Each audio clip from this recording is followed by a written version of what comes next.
All right. Hi, everyone. It's your girl, Tracy Seabrook, and welcome to the most vibrant corner on the internet, Collective Conversations with La Femme Noir. This isn't your average web series, and we're diving deep into the wonderful world of life's curveballs and how they impact our mental health. But hold up, I'm not diving solo because here's the deal. It isn't just a show, it's an open conversation. So yes, you will be diving with me. And let me tell you, it's about to get lit. So we're talking about the highs, the lows, and everything in between. We're going to slay those mental health dragons together. So grab your favorite snack or a glass of wine because cheers to you, cheers to me, and cheers to collective conversations with La Femme Noir. Tonight we are laughing, learning, and most importantly, we're thriving.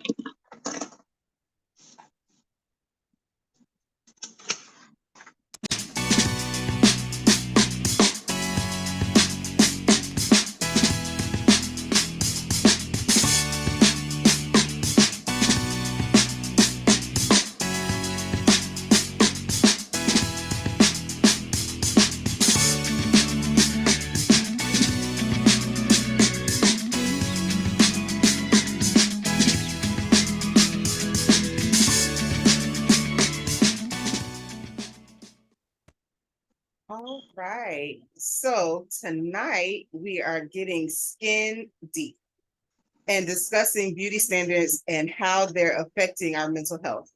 Honestly, we've all been there scrolling through social media, scrolling through the internet, or looking at ads on TV and say, how do they look like that? But what's beautiful to one person is completely different for the next person. So we're going to start tonight's conversation by defining beauty on our terms. And like I said, this is a collective conversation, so we will be talking to each other. All right, so what does beauty mean to you? I feel like beauty means confidence, Okay. happy with yourself. Yeah, I think for me it's different. Like it's more on the inside. And I think I like how you said it, Day. It's about how confident you are because there are some people who aren't necessarily visually appealing depending on who you ask, but they wear it well. They walk into the world and they aren't afraid and they feel like they're more approachable. And that's beautiful to me. I think it's starting to change, definitely. Um, so with that, has your definition of beauty evolved over the years? Because as we get older and we learn a thing or two, our mindset set shift. And not just us, but just the world in general, because there are some things in the beauty standards that we had when we were younger that don't necessarily exist today. Like I have my locks, and I know when I was younger, it was kind of like a real taboo thing for Black people to wear locks, especially if you wanted to work in corporate or in education because they were seen to be um like unprofessional, right? Or Right. tattoos. The same thing with tattoos. It used to be like, oh my gosh, you can't have tattoos, you can't be a professional person. And now you could go and your doctor has a full sleeve of tattoos. Like things are definitely changing.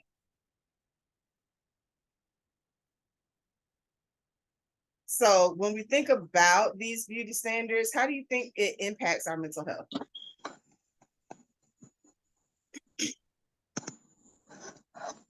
Well, going back to what Dave said about your confidence, self confidence, or being confident. A lot of times, I have beaten myself up because I don't really. I look at myself in the mirror and I don't look like I used to look, and I'm thinking, well, you know how when you leave the house and you're thinking you look one way and then you walk back past the mirror like, hey, who's that? And Mine is always pictures. When other people yeah. take pictures of me and I see them, I'm like, that is not what it looks like when I take a picture of myself. And so then I'm like, well, which one do I actually look like when other people are looking at me? Like, I know what I think I look like, but is the other picture what people are actually seeing when they're looking at me? So that's always like that mental shift. Like, do I actually look like what I think I look like? Right. Yeah, so I mean that can play a role on your mental health. That was like me yesterday. I had on a pencil skirt, and in the Uh-huh. house I thought I looked good, and then I was walking past, and I caught my reflection in the mirror, and I was like, "Oh my gosh, I look pregnant!" Like I wish I had a longer shirt on now because I did not know that this is what it looked like when I left the house. So we can be like super self-conscious about Mhm. it, and for some people, like you can get to the point where you are beating yourself up. Mhm. And then I even know some people who do it so much that they don't even go anywhere. Um, which kind of leads into the next point, social media influence. Like it plays, I know it for me, I think it plays a big impact because like even now, right now, and I was just playing with it because I thought it was a cool feature, but I'm not wearing makeup and I really don't have eyebrows, right? But these are like Zoom. You can add eyebrows in Zoom and you can add lipstick on in Zoom. What? Yeah, so that's new with all this AI that's coming out. There's so many different things that you could do. So you don't even have to put on makeup to come on these platforms anymore. The platforms will have AI do it for you. So social media has a big impact on, how people look, and especially now with all of these filters on social media, like you really are looking at other people and you think this is what I should look like. And then at the end of the day, nobody really looks like that. That's true. I want to know how you use that Zoom to get dressed. Oh yeah, we'll Get talk that about look. that later. I found that earlier today when I was playing with the What? backgrounds, and I was like, oh, I could give myself some eyebrows because that's Because I was always looking at my you. thing. I said Tracy must have just come from a meeting or something because she Yeah, looks like no. all dolled up. Zoom gave me some eyebrows and lipstick, and I was like, this is cool. Out Um, of here. so I mean, and it can go both ways. It can act as an enhancer to kind of make you feel better about yourself, but Mhm. only to the point where you're still based in reality and this is not what I look like. Some people, I think they use the filter so much that they don't even really know what they actually look like without it. Um, Mhm. and so they're always walking around trying to make themselves appear to be what other people's filtered self looks like. Okay. Um, That is so important to realize, though. I mean, because yeah, like you said, it's these filters do something on you. Um, I was going to mention though a different perspective of this because you guys were talking about thinking you look good, but then you walk in the mirror, you're like, maybe I don't look as good as I thought I did. I feel like growing up, I thought that I wasn't attractive so much, and I feel like that's even more detrimental. I thought, when I was in middle school, I thought that I was so heavy and so, so out of weight, and I go back and I look at pictures, I'm like, I was skinny. why Yeah. did I think I was I I so did the yeah, fat? same thing, Dave. They used to call. I used to be called fat, and I was like a size 12 or 14. And I remember one time the coach from FAMU, Coach Mungeon, and he would always call me thighs. And when I come to tennis practice and everything, I'm like, here come thighs, and I'm like, that kind of like did something to me way back there in the day. I never said anything about it, but I'm like, is that all he see when he see me? yeah. And I was like, and it's kind of twofold on that, right? Because Yeah. I was always heavy. Mm-hmm. But also then the beauty standard was a little bit different, right? So a 12 was considered fat, not even so long ago. And so now when I look at it and I'm like, the fat that I thought I was in high school is what is the standard now. Like that's now what people are trying to get their bodies to look like. And Right. I was shamed for it growing up. So I had the mentality of, well, I'm fat. I'm always going to be fat. I'm just going to do whatever I want to. And so you start gaining weight because you don't really think anything of it. But in all honesty, I wasn't as big as I thought I was then. I was like, Mhm. if only I could be the fat that I thought I was when I was in Me middle school, high too. school. Me too. Even in college, when I look back, I was like, I wasn't big in college either. Like I was thick, like I had butt and thighs, but I was not fat, and I thought that I was. Like right now, most girls, a lot of girls, I won't say most, but when you're looking at a lot of the models and a lot of even the celebrities, when they're not touring or like actively looking for a role, they're Mhm. probably a good 12, 14 on a good day.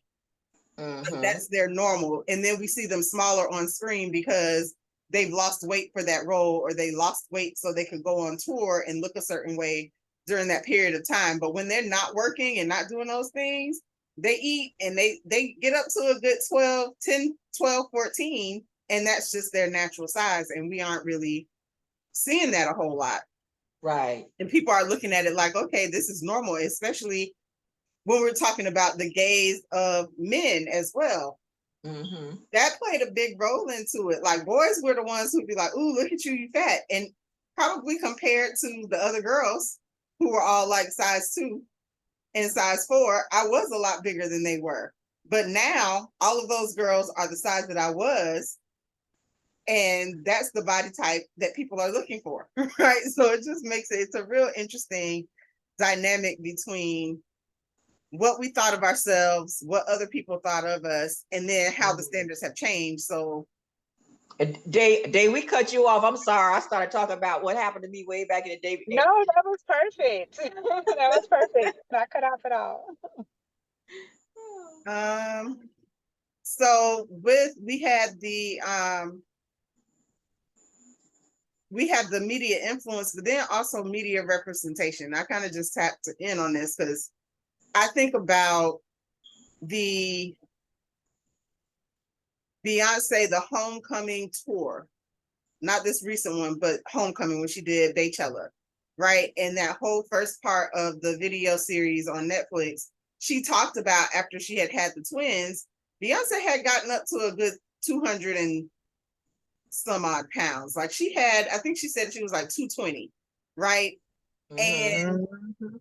she worked really hard to get her body size down for the tour. But even just looking at her after Beychella, but before this tour, she looks like when she's not on tour and she doesn't have an album, her weight gets up there. Like, and that's her comfortable body.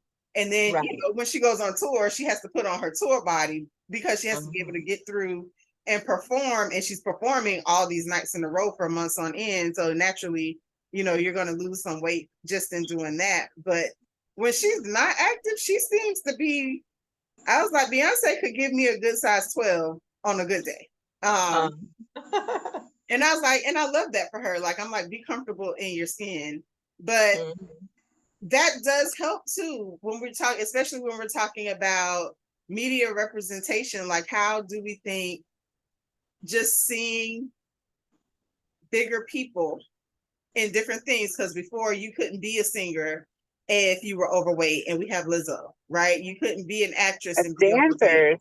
There's right? so And many. dancers, It's so awesome to be able to see the dancers that are not skinny minis. Not pencil trail. Right, the Yeah. skinny right. And minis, I'm you like, at know? first It's we a thought variety. Beyonce, I mean Lizzo, but Beyonce has heavier dancers and dancers of all different sizes. So there's a lot more opportunity for people in different bodies, even to have these opportunities to be dancers and actresses and singers and still make a career out of it, where it didn't used to be that way.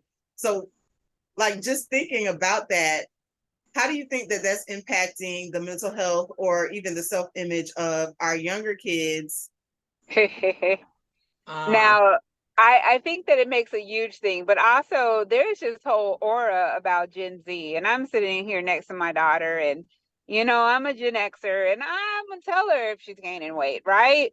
I'm gonna tell her when you probably could suck in your stomach a little there. And the Gen Z is like Teflon. They're like, I'm fine. Are you trying to body shame me? Right. Body shaming uh, was not a It's thing. not. There was no such thing as body shaming. If somebody called you fat, that's just what you were. right. Um, and so yeah, I think it's really interesting with the whole, sometimes I think it goes too far. But it does help to like start pushing the conversations on things, because I think it helps push your narrative. So like I'm a Lizzo fan, you all know, and I went to the concert last year, and the energy that Lizzo had on stage, just that presence and her being able to do that tour at the energy level and perform the way she did for almost a year. I want to say it was about a year. When people go on and say things like big people can't do certain things, or big people are lazy. And I'm like, you get up there and do it. Like, you can barely stand up long enough to type what you just typed on your keyboard. And this woman is doing like whole hour and a half shows jumping around on stage, right? Yeah. And Doing so cartwheels and splits and all of that. right. So then it also pushes the narrative, like it pushes back against that narrative that big people are big because they're lazy, and big people are that way because all they do is eat. Because she's also vegan. So she really isn't out here eating all that meat and the things that people think that she's eating. Clearly, in order to maintain your weight, you have to bring in enough calories. But what they think that she's doing isn't necessarily what she's doing. And sometimes it's pushing that narratives to have people start asking the questions, well, why isn't that the case? Right. And so you do start having the conversations about other things with your weight. Like, maybe it's a metabolism issue, right? Maybe somebody has a thyroid issue, because I learned that just in my own journey, finding out that, they were like, basically, your metabolism is shut down. It's shot. And they were like, you could literally eat a Cheerio and you're gaining weight. Whereas other people can eat a whole McDonald's sandwich and it doesn't do anything to you. You can eat a Cheerio. Some medications that you take, can make you gain weight. You don't realize it when you start taking it, because they don't really, when you go to the doctor, they don't say, okay, this is going to make you retain water. This is going to do that. They don't tell you all of that. They just write the prescription, you go get it and you start taking it. Right. And that's a lot, but a lot of this is mental, and it's how we perceive ourselves as we think other people see us. Right. Because some people are real, they're smart. They don't even look at you as you thinking you fat. You thinking you don't look good. And they're not even thinking that, but that's in your head because you're in your head. Right. And with then all the the people who do say stuff, you know. I started looking and I'm like, you know what? I could literally look at you and tear you down from head to toe. Like, and I'm sure you know all the things that are wrong with you. That's why you decided if you point out my flaws, then people aren't paying attention to yours. And so even when you have those conversations where, especially on social media, you get the trolls that jump in the comments and they're like, oh, fat people, if they just stop eating and walked, then they wouldn't be so fat. And I'm like, sir, like, you could grow hair and you have a mole in the middle of your face that you should probably get checked out, and maybe you should go to a dentist. And like, you're saying all these things to me because you're trying to take the attention off of you. And so for me, mental health wise, once I learned that, I'm like, when people start talking to me about different things, I'm literally looking, going, I don't need to feel bad, because at least I don't, because I've done that to somebody before. Not my proudest moment, but I'm like, I might be fat, but I'm not ugly. Right. I don't mean that necessarily on the outside either. If you're saying that to people, you're ugly on the inside and it shows on the outside. I was like, I might be fat, but I got my edges. Right. Because I mind my business. But I mean, everything, I think a lot of times when people are pointing things out, I really do believe that it's because they're trying to take the attention off of themselves and put it onto somebody else. Because somebody had asked that question about fat people fat shaming other fat people. They were like, why do fat people do that? And I was like, because they don't want to be the butt of the joke. So you find somebody else who's slightly larger than you, and you make the joke about them, and everybody laughs. Everybody's looking over there. It's the best, diversion of, negative attention ever.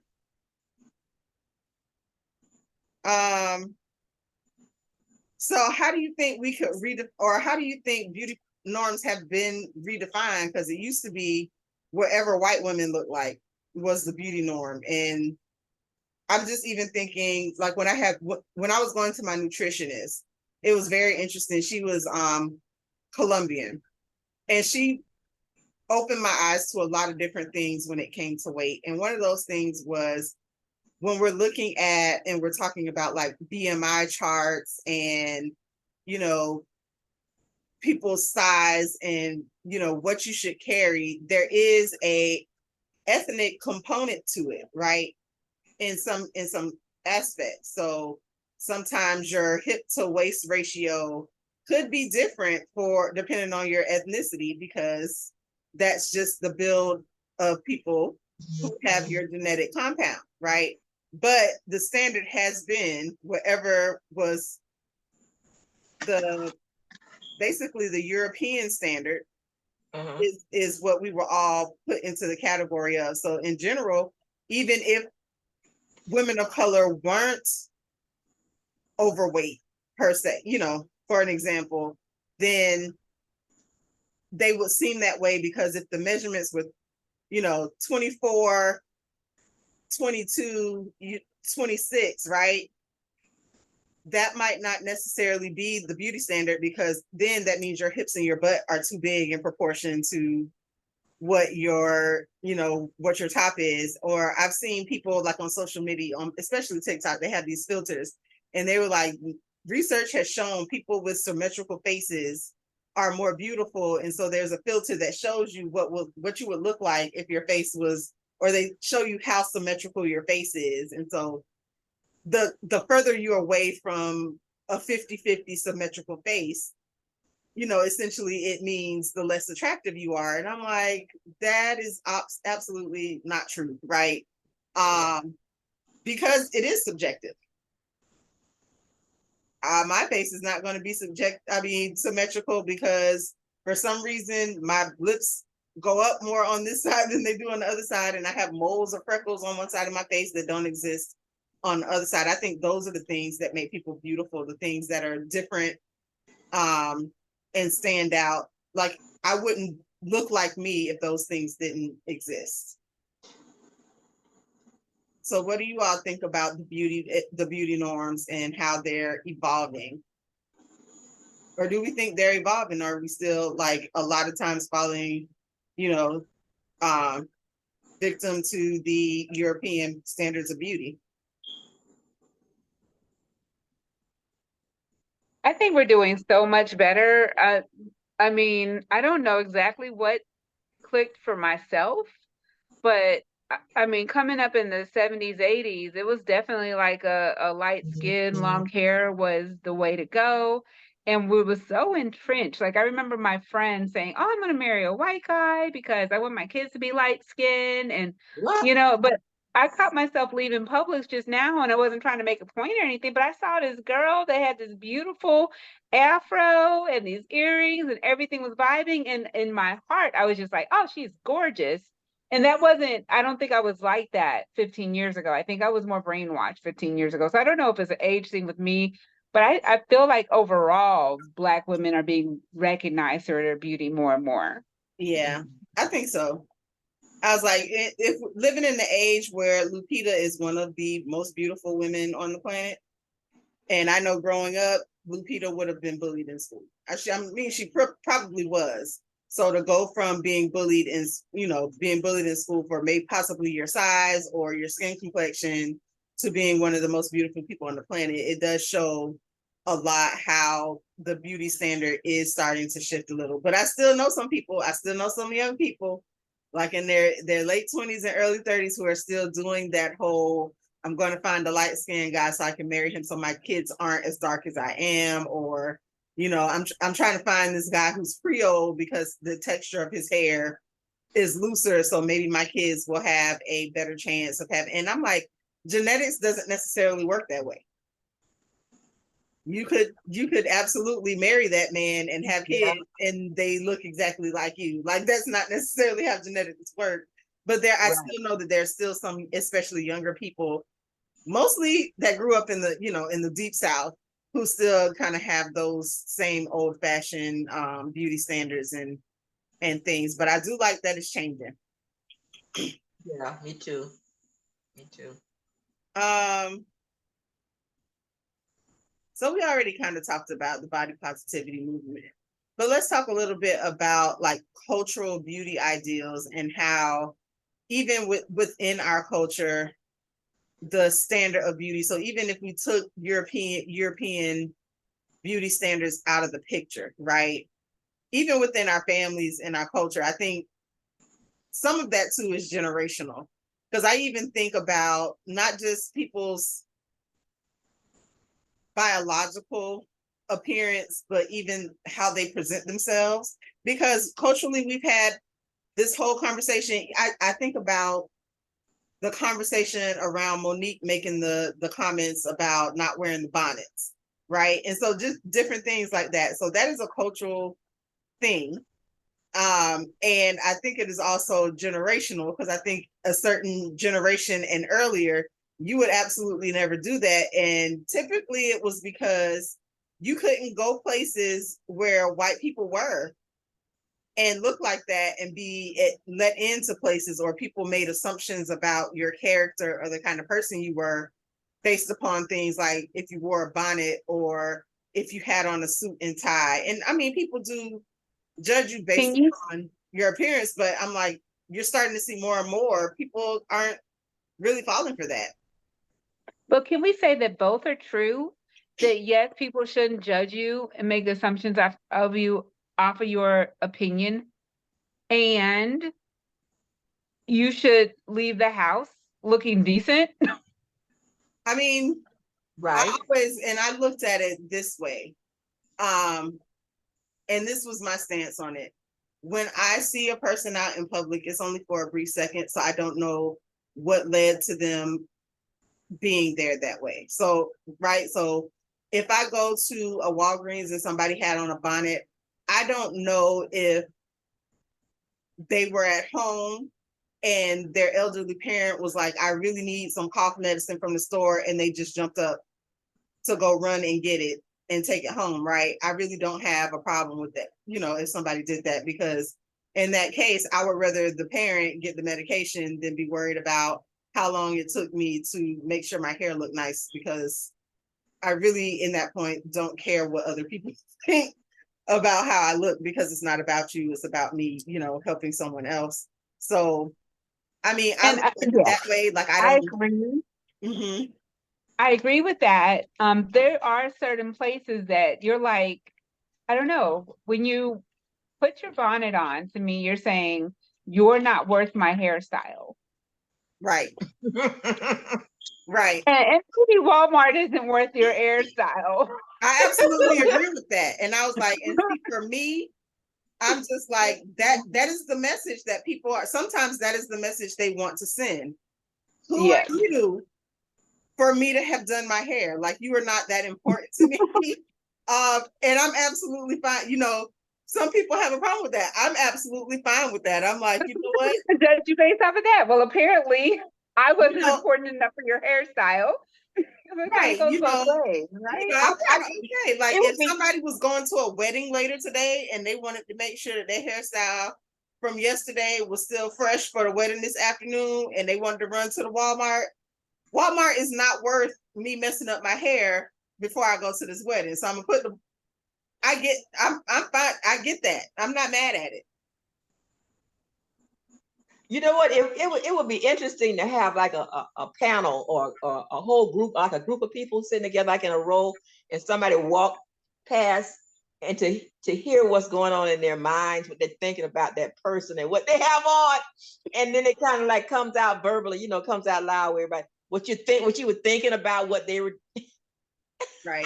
But I was That like, would I do that hear would be what Zay was interesting. saying about like the occasion, right? Because we did have this conversation I had this conversation with a group of women before, where they were talking about, like, they were working with high school students, and they were trying to give them tips for things like scholarship interviews and interviews for college panels. And they said that there was this one time a girl showed up for her scholarship interview with a cat suit on. Well, Oh. that's not necessarily appropriate, but you know, sometimes I look, and even when we think about church, and we have it's always been, come as you are. But in all Mhm. honesty, we know that if we go to church and you come as you are, that is not going to be a pleasant Yeah, experience it for used to most be a people. time when you put on your best, you did your best going to church. You wore your Your best Sunday best. And I was like, and I clothes. think that's the Yeah. interpretation, because some people, Mhm. that may actually be their best. Yeah. And I think there's some growth with that too. I'm a Yeah. big advocate for people looking decent going to school. I know that, a time, especially in high school and stuff, I feel like there's an opportunity for them to learn. Mm-hmm. If you don't learn Right. there, when are you going to learn? Yep. You know? And mine is Yeah, just I like remember casual, you know. we used to have to, at some of the schools, we used to have to wear, because we always looked at the principal and the leaders and how they were dressed. And sometimes we just followed their lead. You know, we would come and we wore, when I was working with instructional support, I mean, we wore suits and heels and stockings, you know, every day. Every day when we went into a school, they knew we were coming. Oh, here come them Title I people. Here come them people with them suits. I still got suits in my closet, but that's the way we But I'm like, sometimes that's passed also it. is dressing for your job, because I know people think about classroom teachers and they were like, there are teachers who wear shorts. And I was like, yeah, I was like, have you ever had to, especially in 2023, have you ever had to chase a 5-year-old down the hallway before? That is a shorts and sneakers occasion. Yep. But Yep. and when I dress, I do, especially going to work, I do dress for what I want people to know I will and will not do. So you will see me often in dresses, because I need you to know when I walk in the room, I do not intend on chasing anybody's child down the hallway. Like, I want my clothes to let you know what it is that I'm not dressed to restrain children, to tussle with anybody. You know, if I thought I was going to I knew tussle, it. I'd put on a pair of pants. I don't I knew wear a nurse pants a lot because I practitioner want you like to know that. I'm not going to tussle. She made sure she wore dresses and heels, so you knew not get her mixed up with a nurse or anything. She was a nurse by training, you know. Right, However, right. this is not what I'm here to do. So Mhm. don't think I'm going to jump into it like that. You know. Right. You know, I am the nurse that if you need consultation and information, I'm going to come to do that. But if it is a patient in a room down the hallway that needs to be restrained, that is not what you come to me for. And I do that in my job because we do work in crisis we work in crisis, but people not in the way people think. So we work in crisis to the extent that we're helping, we're observing, we're helping give pointers on de-escalation strategies and tips, what your next steps might be, like problem solving. But people hear crisis support and they naturally assume that I'm going to come and, you know, hold the kids down. Train And child. when I walk in with, you know, with my nice shoes and my dress on, I'm sure they're like, why is this lady here? And I was like, because this is not my role. You can restrain, and then I can tell you, you know, where maybe help you out with where we went wrong. But I'm Okay. not doing that. Wow. That is not my that is not my role. And not only that, There you go. I'm not trained for that. And so I need you to, but I do need, I've been in places where if I came to school and work in like pants and tennis shoes and something happened, the expectation was, can you help out with this? And I'm like, no, I'm not trained for that. So I learned to start dressing in a way that reflected what I was and was not going to be doing in these dresses that, you know, I'm not running down the hallway. Right. Yep. So the next big one, especially in, well, not just the Black community, but the communities of color, colorism. And it's a harsh reality in many communities. We talk about it a lot in the Black community, but it exists within the Hispanic culture and within even like Asian cultures as far as skin complexion. So how has colorism affected you and your self-esteem or mental health? I think it's similar for me as the you know, being overweight. That you know, I was actually I don't know why I thought it was very very dark, and then in college I think somebody described me as light, and I'm like, what are you talking about? Number one, but number two, just you know, checking ourselves now as a mom, just thinking, you know, I think again another growth area where we're like, oh, stay out that sun, you don't want to get too dark. You know, you realize like, hold on, no, dark is beautiful. This beautiful chocolate babies. A whole different mindset has happened due to some more, you know, cultural acceptance of our skin and our beauty. Yeah, I think for me, it's always been a hard conversation, especially depending on the circles you're in. I think with older groups, it's easier to have conversations because we're more open to listening. some of these groups these days is kind of like once they want to cancel you or tell you that you are not a marginalized person when it comes to a specific topic, it's almost like you're not allowed to say anything. So I've always, as a lighter skinned person, and I say that because I personally do not consider myself to be light skinned. And that's part of the conversation when it comes to me, but I often am afraid to have the, be in the conversation because I'm not on the darker end of the spectrum, right? But I'm not light enough that white people don't know that I'm not Black. Like I don't walk in the room and people aren't like, I'm not sure if she's one of us or one of them, right? I don't consider, for that reason, I don't consider myself to be a light-skinned person. Like, I feel like if you walk in the room and I'm like, not sure what's going on there, right? To me, that's what I consider light skin. So it's very subjective. But then, it's a lot of subjective stuff with that, though, Tracy. And we've experienced that, and I won't say specifics, but I've been, as a hiring supervisor previously, I, would look at somebody's application and, after they were hired, they'd fill out something that would disclose their race and this other stuff. And of course I'm looking at them and I know what they are, right? And then I look down and you realize that they put white down. Right. And then you don't want to say, because I worked with someone who's like that and they've been very upwardly mobile. But if you did not start working when that person started working, most people assume that it's a white woman, and she is very much not a white woman. So we told somebody about our organization, and they're like, "Oh, well, what about me? I'm not colored." And I'm like, "Yeah, you are." Like, and I was like, "Ma'am, you absolutely are a woman of color. You are absolutely not white. You are a woman of color. It is apparent."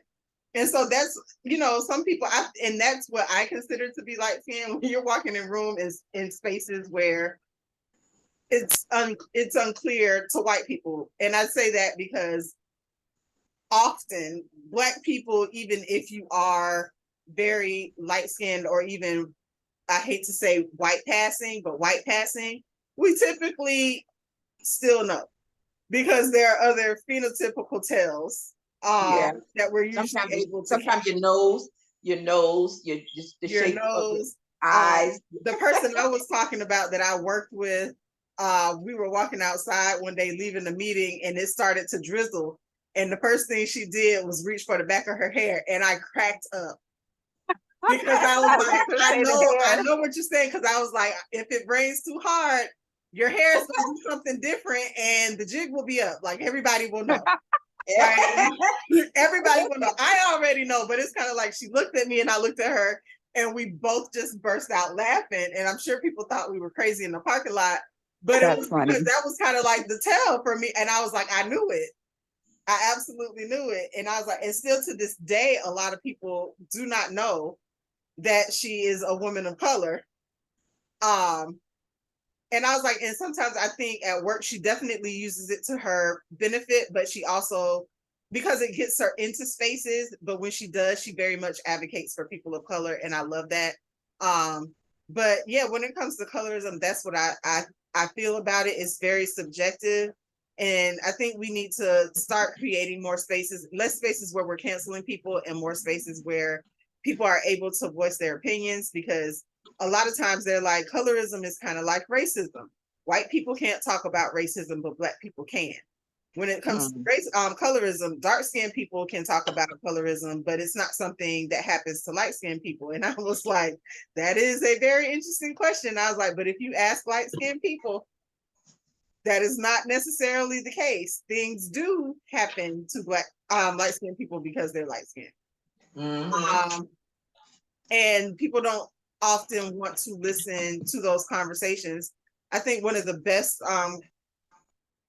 most well done episode of any show that I've ever seen that kind of talked about that, there was an episode of Blackish, and they were talking about the difference in skin complexion between Diane and the other twin. I can't remember his name, the little brother. And then it became a light skin versus dark skin in the house. And the lighter skinned people in the family were talking about how, you know, you all naturally assume that we're weak just because we're light skinned, right? So I have to Wow. be a punk.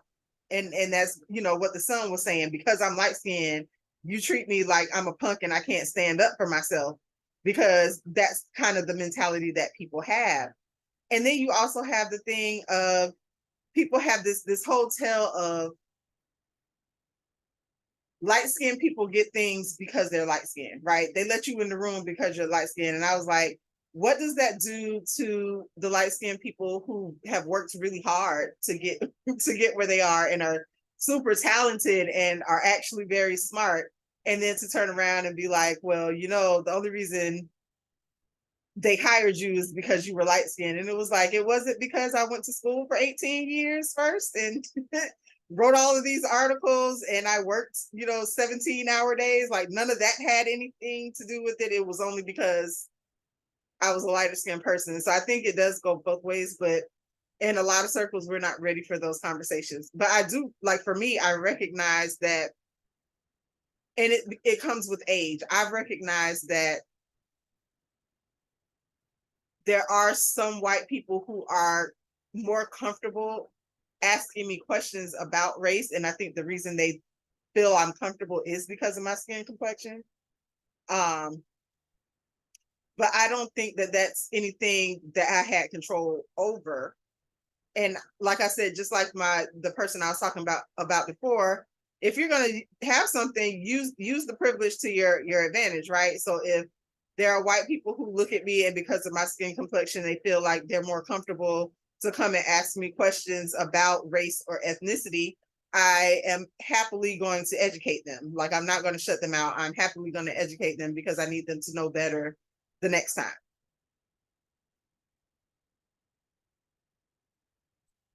So what do you all think about the whole light skinned people can't experience colorism? They can. Listen, they definitely can. Um, and everybody can do it both ways, all the way around. I mean, dark skin, light skin, Yeah. it's all, And yeah, I was it's like, all valid. I think it goes back to slavery. And I think me and my mom were having this conversation the other day. Yeah. And perspective, right? The perspective was the dark skinned slaves had to work outside and the light skinned slaves worked inside, right? The perception was the people who were working outside thought that the people inside had it easy. And I was like, the people who were working inside were closer to the people who were beating people, right? So I'm like, it always seems like it's better on the other end, because I'm sure it was horrible being outside in the fields, but we also have to remember that during slavery times there was no air conditioning, and the light skinned people were in the kitchen with the fire with no air conditioning cooking all day. And your room was right next door to master's room. So if he was going to come in and try to do things to anybody, he's going to pick the person that's closest to him and more accessible. So it wasn't great for anybody. And I think that that's kind of where that colorism thing started being pit upon people. We just thought it was better for everybody always thinks it's better for the other group, and it's not. It's horrible for everybody.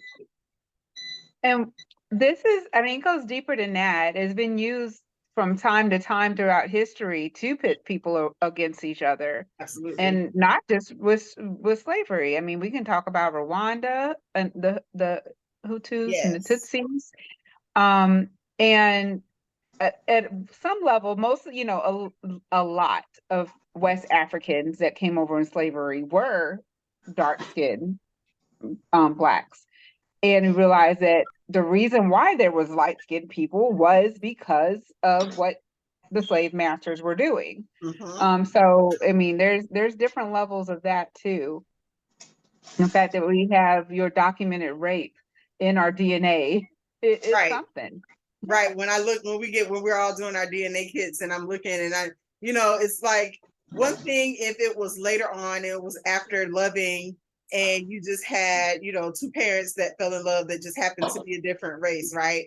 And it's a whole nother thing when you know that like for me, I look at my skin complexion and I was like, it is very hard for me to figure out where the white ancestor was.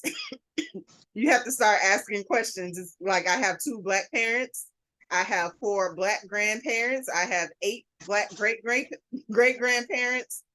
So people will be like, well, where did your skin complexion come from? That 22, I don't even think it's 22, that 17%, I know where it came from. It was not by choice.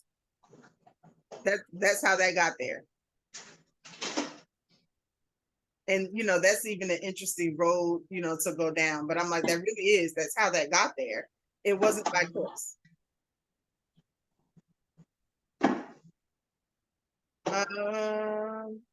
So we can start to come towards the end, and let's just talk a little bit about, because beauty standards and our mental health, it's not all bad, right?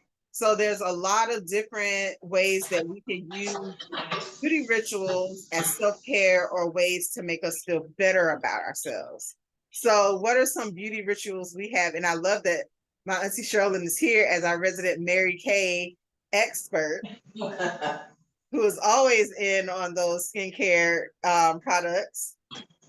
Shout out, that was a low-key promo. So if anybody is looking for Mary Kay products to keep your skin nice and supple, you can reach out to Sherilyn Turner. Yes.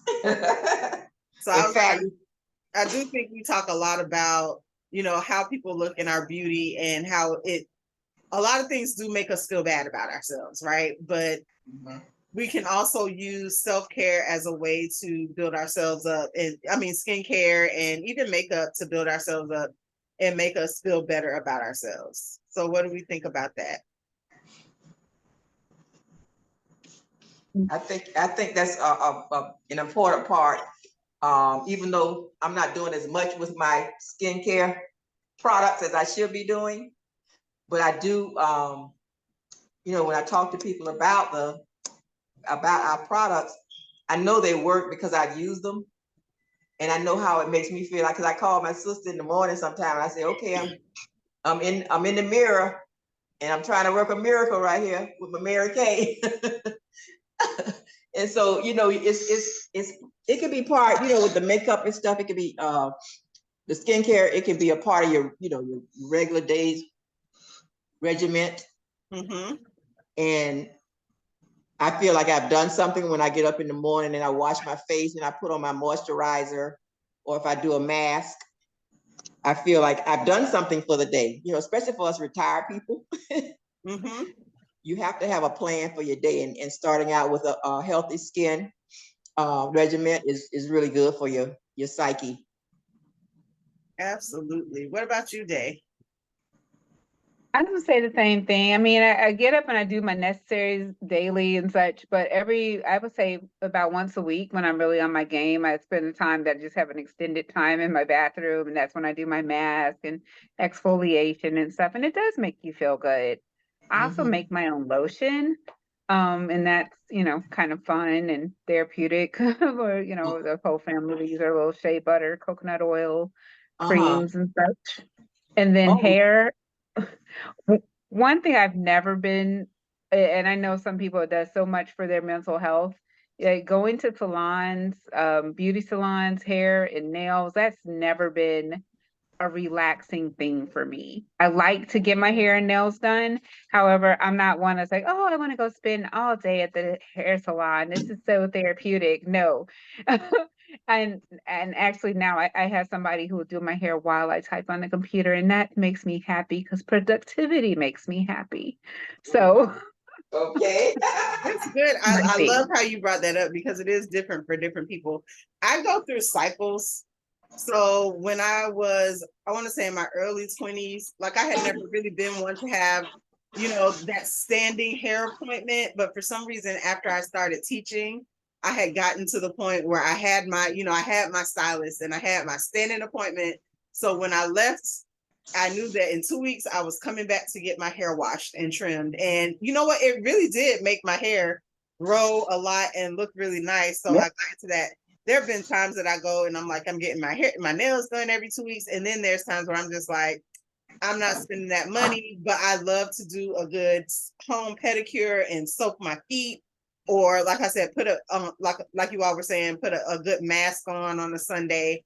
I remember during the pandemic when we were all inside, I wasn't going to the store. So for hair care products, I was going with the mangoes and aloe growing in the backyard and making a really good conditioner for my hair. And but now I'm back in it, and that's because I have locks, and so those take a little bit more maintenance. So I do go every 6 weeks. But it really isn't something where I'm just like, oh my God, I need to go get my hair done. If I don't, these things will break off and fall out, and I will. And see, my story is different because I always, from college, I always wore afro, and I wore an afro all the way through. And once I was out and I was teaching, I was still wearing an afro, and I decided to get my hair done. But it seemed like every time I would go and try to get something done in my hair, I would go and sit 3 and 4 hours to get my hair done or whatever, and wash and condition, and they do a style. And I look at myself with the style, and I come out, I'm like, hey, that's horrible. And I would have paid them my money. I did that on a few occasions, but but then I jumped on the wigs. And I've been on the wigs. Yeah, and I'm kind of like that too. When I get my hair styled, when I go, like I know she loves styling locks. So every time I go, I try to pick a style for her to put it in. For me, they're not comfortable. Like all the bobby pins and the pulling, and it's just tight. So I let her put the style in because she wants to, I know from a stylist perspective, they want it to be polished, right? So she spent all that time cleaning my hair and redoing my locks and touching up my color. And so she doesn't want me to just walk out like I had just been wet by a hose and I'm just walking out of the door. So she wants to put it in a style. So I'm like, sure, I put it in a style. I'm typically taking it out before I go. And it's like the style, she's like, this should last about 2 or 3 weeks. I'm like, it probably will. But I take it out when I go because all those pins start sticking me in the head, and it's just not comfortable. And I start taking them out. But the process has become a little bit more therapeutic because I enjoy going to the salon and having a conversation with her. Mostly because even when she does it, she still works off of pandemic mode. So she only has one client at a time. So there's not a whole salon full of people. It's just, she and I, so we get to have some really good conversations and watch movies, and it's fun. So I always look forward to going. Well, it's been about an hour, so we're gonna wrap things up. So we're gonna wrap up our conversation on Skin Deep. I hope you had a blast because I did. I did. Beauty standards might be all around us, but remember, they don't define us. The real beauty is in the love we give ourselves and the love that we share with other people. A huge shout out to the both of you for joining tonight, coming through with the wisdom and the laughter. But guess what? We're not quite done yet. Collective Conversations. Here's your fam. Here's your mission. Until the next time we meet, take some time to rock your own unique beauty. Before you go, if you can, drop a self-love tip in the comment and let's lift each other up. This episode of Collective Conversations was brought to you by La Femme Noire Collective Incorporated, a multi-ethnic nonprofit organization with members throughout South Florida. Our purpose is to maximize awareness and promote emotional and mental healing in women of color. If you would like to know more about our organization, or if you're interested in membership, please visit our website at www.lafemmenoircollective.com. I hope that you enjoyed this evening's collective conversation. If you did, join us next month on November 4th for One Sweet Day, where we support each other through grief during the holiday season. We will also be hosting a game night at 7 p.m. on Saturday, October 14th. Come out and join us for an evening of fun and games. Until then, slay the way you are. Good night.